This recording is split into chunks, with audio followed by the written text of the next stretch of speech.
and commit logical fallacies in the process.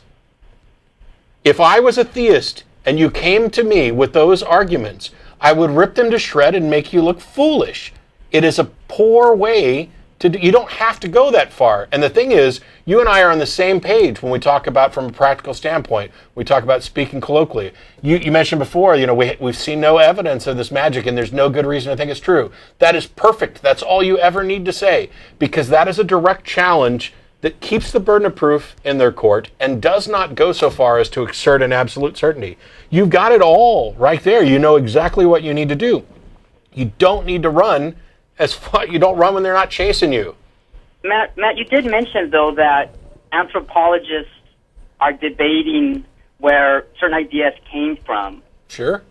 And just from what I see, and I'm not a scholar by any means, but I think that we do have a fairly good idea of where certain ideas first sprouted and how they developed and just became more and more popular.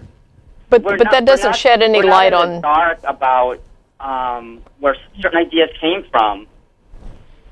I guess some more than others, but something like, just any mythological creature, a Greek god, for example. A dragon. Yeah, a dragon. Please tell me how the idea of a dragon came about. Did it come about because somebody spotted a snake and decided to add wings to it? Or did somebody come about because somebody spotted a bird and decided to put it with a reptile? Or maybe a bird was carrying a reptile. It was a dinosaur. Or maybe, It was a dinosaur. So did this come about as an extrapolation from something that they actually saw? Or was this a fanciful production? And exactly, roughly, give me within 500 years when this concept first appeared. Not when we first have a record of it appearing, but when it first appeared. And demonstrate that it didn't actually arise because there was something that was dragon-like at that time. Can you do that?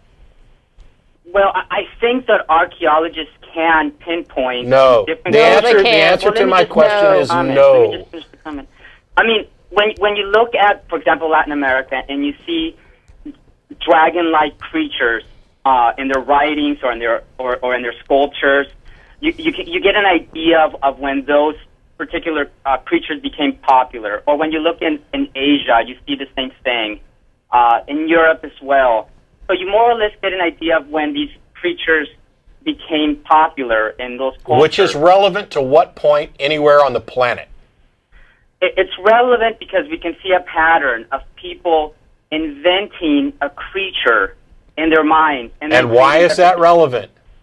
It's relevant because it substantiates the fact that people create these magical things in their head. But we already knew that.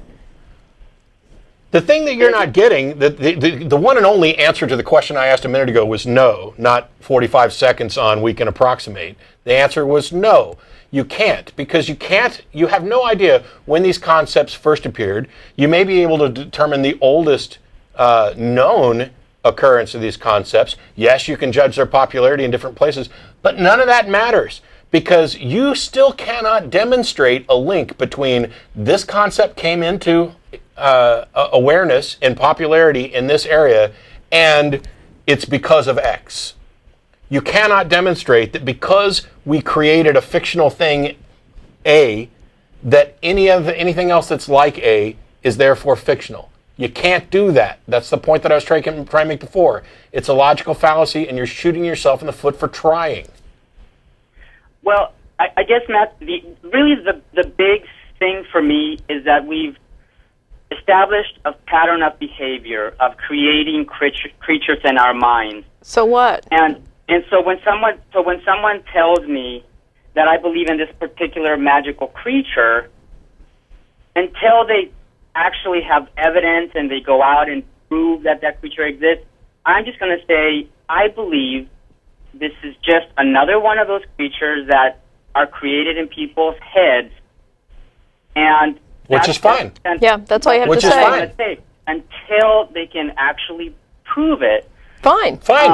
But I guess I do take it a little step further, because at the same time I'm just saying, you know what? Not only that, but I just think it's ridiculous, and no, there's no way that it exists. I'm not even going to entertain And- notion that And it that's might where you exist. cross the And line. you don't have again. to do that. And we Yeah. probably Maybe we got really, two callers. maybe it's because it really pisses me off that people Great. so easily At least you're accept- starting to recognize that instead of making Yeah. a logical argument, you're making an emotional one. But you're going to do what you need to do. I've tried to explain the fallacies 3 or 4 No, times I now. agree But with you. but, I but just that's take it a step too far. I got other callers waiting, and we only got like 13 minutes left, so I got to let you go, man. Thank you, Matt. Thanks. Jen. Bye. We got Joe in Austin. Joe in Austin, are you there? Thanks for waiting. Yes, sir. Do you have a question? Yes. Yes. Can y'all hear me? Yes, fine. Yeah, we can hear you. Yeah, I was just calling, do y'all believe the God in heaven? Do we believe what? Do y'all believe God, that's the God that is in heaven? We don't believe no. in any God or heaven. Well, Why don't you turn down the TV because there's a delay and it's just going to confuse you. why do y'all don't believe in God? No. Because there is a God up in heaven. He created the world. How do you know this? It's written in the Bible. He created the earth. I know what's written in the Created Bible. water. Yeah. Read the Bible. Earth and water from heaven. Yeah, I know what's written in the Bible. My question is, why do you believe it? Because he gave his only son up for us. Yeah, For the that's whole more world. more in the Bible. I'm Yeah. asking why you believe that. But he's alive. Why? And Okay. his son died for our sins, for the whole world. Yeah, we know it's in the Bible. We're asking you, what evidence do you have that supports this belief? Because through the only son, No, I know the story. yeah. Let me cut this down for you real quick, Joe. I used to be a Southern Baptist and was going to be a preacher. I know the story. I'm asking why you believe it. why? Yes. And his son, because his son died for me on the... Goodbye. Oh. Goodbye. I know the story. English. Do you speak it? I know the story. I think Maybe that, maybe I should have paused and said, no, what we mean when we say, why do you believe this, is not, could you say that again?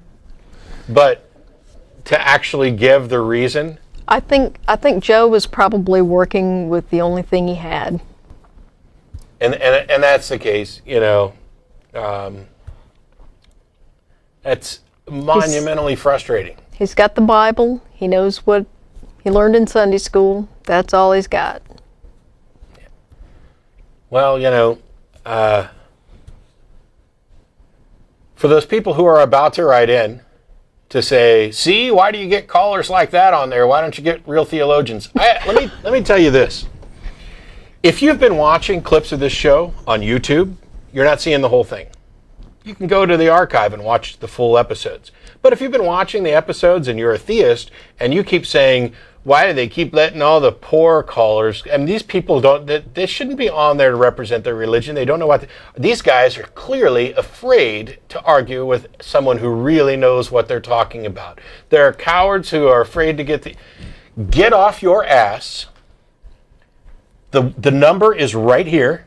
512-477-2288. We are live on Sundays, normally from 4:30 to 6 p.m.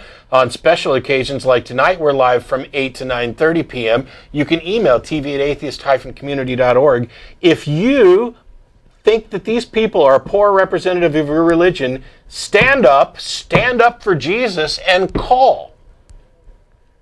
We don't turn away callers because they're overqualified. Yeah. I'm begging. Please. We've had preachers on the show. I've had debates with Matt Slick. Ray Comfort won't even answer me anymore.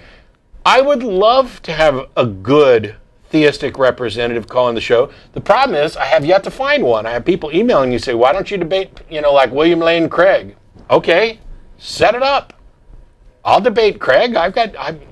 Pick a topic. Let's get it going. The problem is that guys like Craig have a list of people who they won't debate. I know because John Loftus is on it. Yeah.